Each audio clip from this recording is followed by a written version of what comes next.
हर हर महादेव दोस्तों, आखिरकार वो दिन आ ही गया जिसका हमें काफ़ी समय से इंतज़ार था। भोले बाबा का बुलावा आया है और हम 6 दोस्त निकल पड़े हैं श्रीखंड कैलाश की यात्रा पर।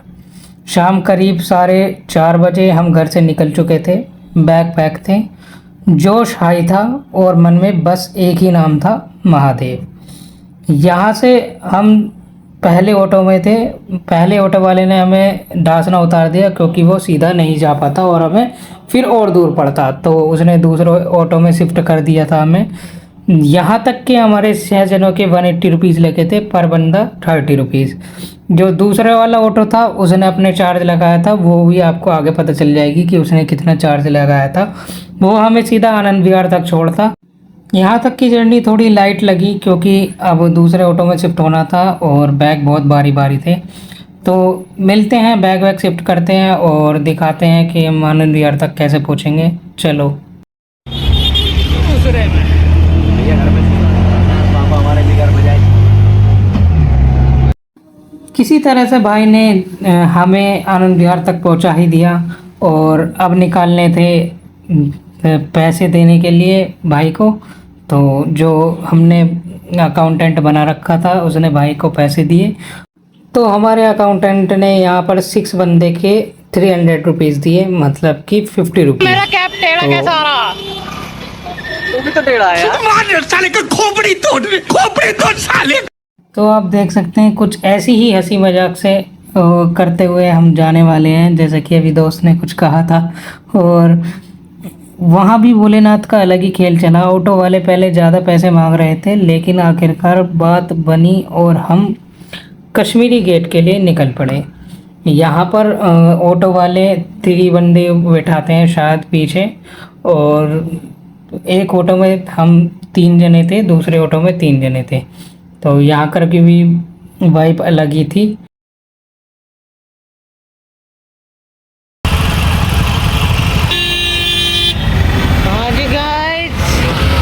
तो गाइस, ये क्या हो रहा है? अरे ये कहाँ देख रहे हैं? अरे ये वो कहाँ देख रहे? अरे शिवम भाई कहाँ देख रहे?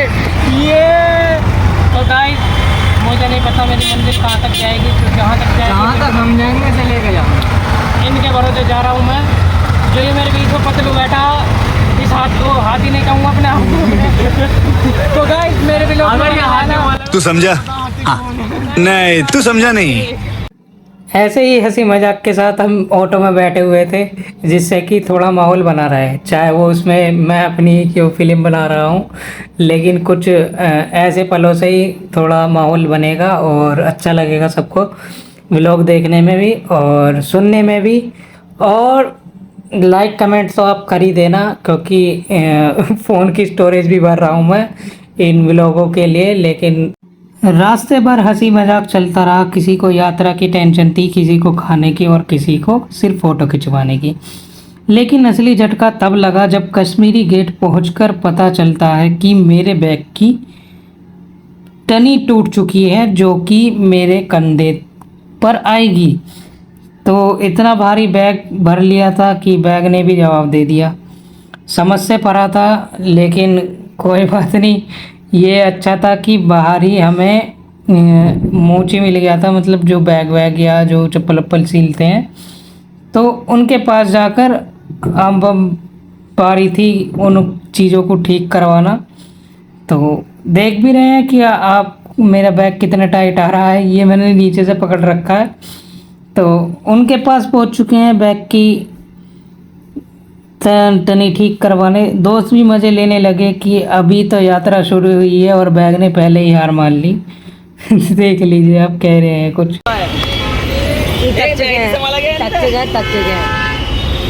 गंभीर हालत, अपनी हैसियत से ज़्यादा वजन का लेकर चल रहा हूँ।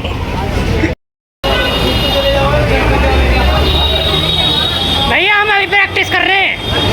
हाँ,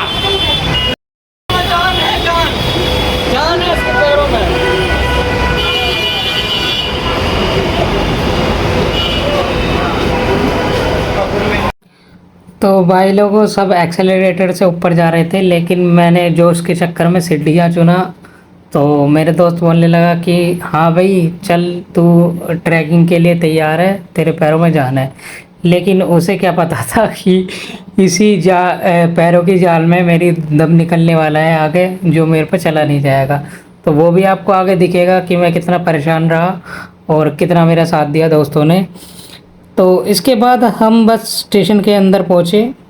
शुरुआत में काफ़ी कन्फ्यूज़न हुई कि हमारी बस आखिरकार कहाँ आएगी। हम इधर उधर घूमते रहे, लेकिन बाद में पता चला कि टिकट बुकिंग वाले मैसेज में ही प्लेटफॉर्म नंबर लिखा हुआ था। हम बेकार में ही इस स्क्रीन को देख रहे हैं सारे के सारे कि हमारी बस कहाँ आएगी। लिखा तो यहाँ पर भी रहता है, लेकिन बेकार में इतनी मेहनत करनी क्यों जब आपको पता है। लेकिन हमें पता नहीं था, हम अब भी कंफ्यूजन में चल रहे थे। तो इस कंफ्यूजन को छोड़कर हम सबसे पहले नीचे गए। तो देखिए हम नीचे कैसे जाते हैं। इस ग्राउंडेड सरफेस के अंदर नीचे चल दिए हम, और देखते रहिए आपको क्या क्या दिखता है आगे।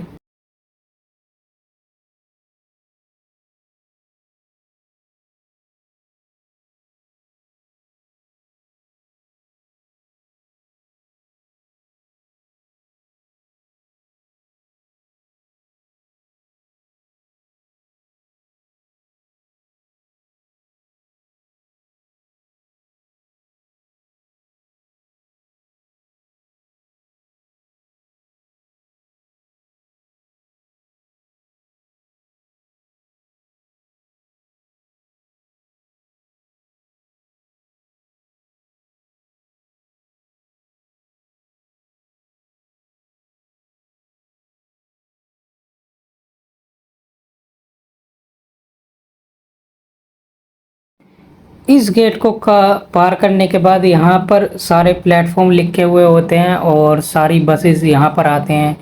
सबसे पहले तो हम किसी और प्लेटफॉर्म पर ही जाकर खड़े हो गए थे। हमें लगा कि ये वाली बस होगी हमारी, लेकिन ये हमारी कन्फ्यूज़न वहाँ क्लियर हुई जब हम किसी कंडक्टर से बात करने गए। तो आप देखेंगे कि हम किसी न किसी कंडक्टर के पास जाएंगे, या वैसे तो हम कंडक्टर के पास ही गए थे। हमने किसी ये जो बैठे रहते हैं, ये कन्फेक्शनरी टाइप शॉप के जो नीचे बैठे रहते हैं, ये इन्हें भी कुछ पता नहीं होता, तो इनसे बेफालतू में आप पूछकर बेकार ही है, क्योंकि इन्होंने हमें भी कंफ्यूज कर दिया था।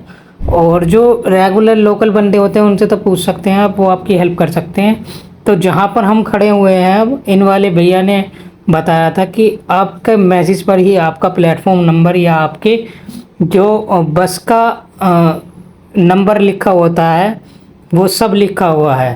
तो उसी मैसेज को देखकर हम अपने प्लेटफॉर्म तक पहुँचे, जो कि था हमारा 17।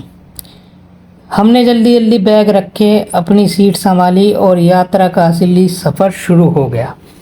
तो देख सकते हैं हमारी बस भी आ चुकी है, और अब हमें रखने थे जल्दी जल्दी बैग अपने।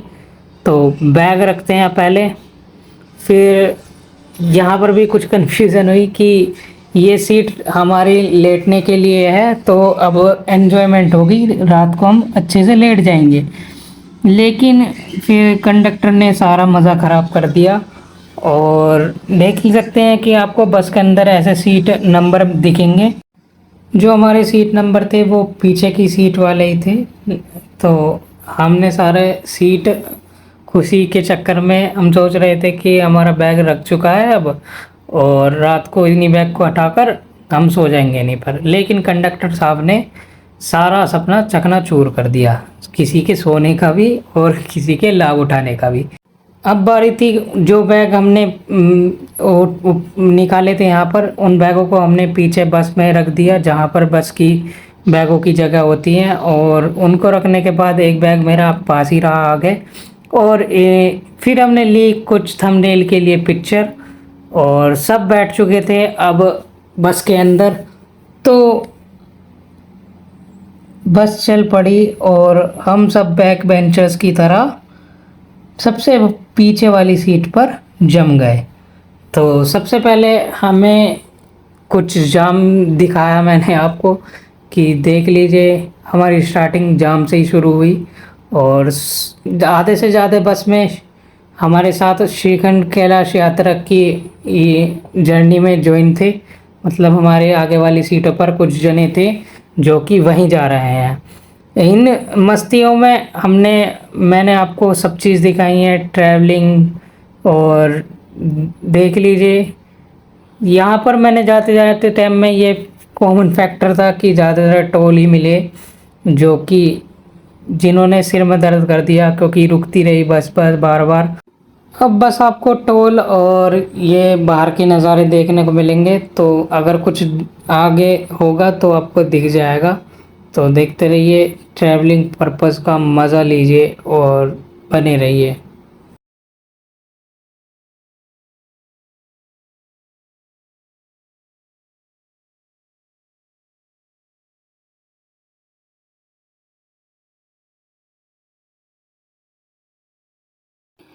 यहाँ पर धीरे धीरे दोस्तों की बैटरी डाउन होने लगी है, क्योंकि मैंने आपको बताया था ट्रैवलिंग में होता ही ऐसा है, और डाउन होते ही तो उन्होंने आँख बंद कर ली।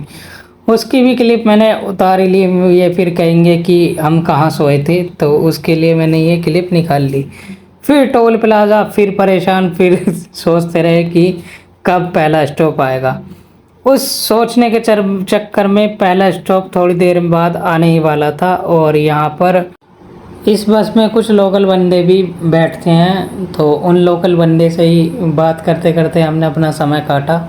और भाई भी खूब हंसी मजाक करने वाला था, बंदा था, तो उन हंसी मजाक के चक्कर में आधा रास्ता कट गया और हमारा पहला स्टॉप आ चुका है, जहाँ पर हमें खाना खाना था।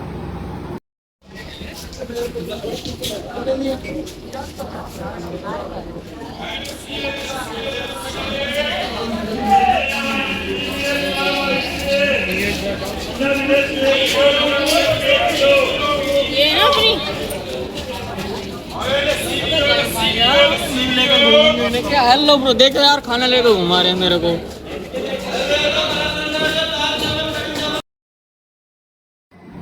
यहाँ हमने घर से लाया हुआ खाना खाया, खाने के साथ मजाक ना भाई साहब, जो बात है मजा फुला रहा बस। जीजू, हाँ जी जीजू, मेरी बहन के पति, मेरी बहन के पति, ये भाई सो गए।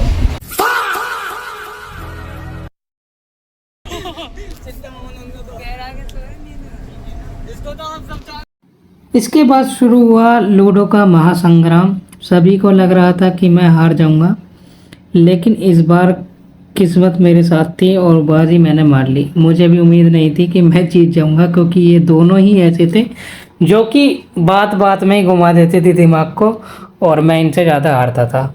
फिर आ गया था अम्बाला कैंट का बस स्टॉप, जहाँ पर ये दिखाया था बीच में। फिर हम आ गए थे उसके 1 घंटे बाद पंजाब के अंदर। पंजाब के अंदर आने के बाद हमारी हुई थी बस की चेकिंग। तो एक पुलिस अंकल जी अंदर आए थे, जो कि बैग चेक करा जिन्होंने। और हमारा भी पहले बोल रहे थे कि बैग चेक कराओ, लेकिन फिर उन्होंने समझा कि ये टूरिस्ट है और हमारा रहने दिया। तो वो मैंने फिर सुना था कंडक्टर साहब से, तो वो रेगुलर बेसिस पर चेक करते हैं बसों को। जितनी भी बस आती हैं, वो वही बस नहीं चेक करी थी, जितनी भी बस आती हैं सबको चेक करते हैं। फिर करीब 3:45 के अंदर हम शिमला से कुछ ही दूर आ गए थे। यहाँ पर स्टॉप हुआ था कि किसी को वॉशरूम जाना हो तो चले जाएं। फिर उसके आधे घंटे बाद ही हम शिमला के बस स्टैंड पर पहुँच चुके थे, जहाँ पर शिमला की बसेस सारी खड़ी होती हैं। ये भी पूरा घुमा कर बस स्टैंड बना हुआ था, तो इसी स्टेशन के अंदर अंदर पूरी बस घूम रही थी हमारी। और मैं बीच में ज़्यादातर तो सब सो चुके थे, लेकिन मुझे अपनी क्लिप को दिखाना था, क्लिप में दिखाना था कि क्या क्या हो रहा है और क्या मैं कैसे कैसे कर रहा हूँ। मेरा फ़ोन का कैमरा अगर कुछ ज़्यादा ही लो हो तो इसे माफ़ी करना, लेकिन बस ये व्लॉग के दौरान बन तो रही हैं, सहारा ही बहुत है। और फिर करीब 4:30 बजे करीब हम पहुंच चुके थे हिमाचल के अंदर। और मैंने दिखाया आपको नज़ारे, कि बाहर का नज़ारा बिल्कुल अलग ही था, मतलब पहाड़ों में जैसा फील होता है आपको। और पहाड़ों में आने के बाद एक बात और कॉमन होती है कि आपको घूमे टाइप, चक्कर टाइप, और किसी किसी को तो वोमिटिंग ही होती रहती है। तो हम सोते रहे बीच बीच में, मैं और जीजू जगे हुए थे, मैं भी जग गया था। वैसे तो मैं सो ही रहा था, लेकिन मैं अब फिर सो जाऊंगा, बस क्लिप के मारे उठा हुआ था। फिर करीब 7:30 बजे हमारी बस स्टॉप हुई। यहाँ पर किसी को चाय वाय पीनी थी या किसी को फ्रेश व्रेश होना था, रात का जो खाया हुआ था उसमें फ्रेश होकर निकालना था, तो वो इसके लिए रुक गई थी बस। तो हम भी फ्रेश हुए जाकर नीचे, और मैंने दिखाया आपको क्लिप के दौरान नज़ारे, जो कि ये सिर्फ आंखों से मैं बस कह सकता हूँ यहाँ पर आकर कि वीडियो और कैमरे के दौरान भी ये क्लिप बस क्लिप होकर रह जाएंगी, लेकिन जो आंखों से आप देखते हैं वो अलग ही नज़ारा होता है। तो यहाँ पर हम हुए थे फ्रेश, और इसी के पीछे घर बने हुए थे कमरे, और जो यहाँ पर रहते होंगे उनके लिए कितना अच्छा होगा ये माहौल। और देख सकते हैं आप, यहाँ पर हमने कुछ फ़ोटोज़ खिंचवाए और कुछ व्यूज़ लिए, कुछ वीडियोज़ बनाई, पहाड़ों की ठंडी हवा का मज़ा लिया। जैसे जैसे हम हिमाचल की तरफ बढ़ रहे थे, वैसे वैसे ही नज़ारे और खूबसूरत होते जा रहे थे। यहाँ पर हमें मिल गया एक दोस्त, जिसे हमने दोस्त के साथ बिस्कुट खिलाए। तो ये है रामपुर का पुराना बस अड्डा। अगर किसी को पुराने बस अड्डे पर भी बस खड़ी होती हैं, जैसे कि हमारे यहाँ पर नए बस अड्डा पुराना बस अड्डा है, तो यहाँ पर है पुराना बस अड्डा रामपुर का स्टेशन का। तो यहाँ पर भी कुछ हुआ होगा, क्यों रुकती हैं ये तो मुझे नहीं पता, लेकिन पैसेंजरों के लिए रुकती है। फिर करीब उसके आधे घंटे बाद आखिरकार करीब 9:30 बजे हमें रामपुर पहुंच चुके थे। ये है रामपुर बस स्टेशन का ग्राउंड, जहां पर यहाँ पर सब लोग जिसको जो चीज़ खेलनी होती है वो खेलते हैं। यहाँ पर आते समय तो बैट बॉल खेल रहे थे, जो कि बिल्कुल अलग ही लग रहा था, लाइट वाइट लगी हुई। और इसी के पास ही था रामपुर स्टेशन। और ये ब्रिज कौन सा है मुझे कमेंट में बताना, जो भी हिमाचल का बंदा इस व्लॉग को देखेगा वो कमेंट में बता देना कि ब्रिज कौन सा है। और इसी रास्ते यहाँ पर पता नहीं कैसे कैसे हैं, और बस ड्राइवर को बस सल्यूट है कि वैसे तो एक्सपीरियंस होता है उन्हें चलाने का, लेकिन बस सल्यूट ही है कि वो कैसे चलाते हैं इन बसेस को इन सड़कों पर। तो सारी परेशानी को दूर करते हुए हम पहुंच चुके थे रामपुर बस स्टेशन।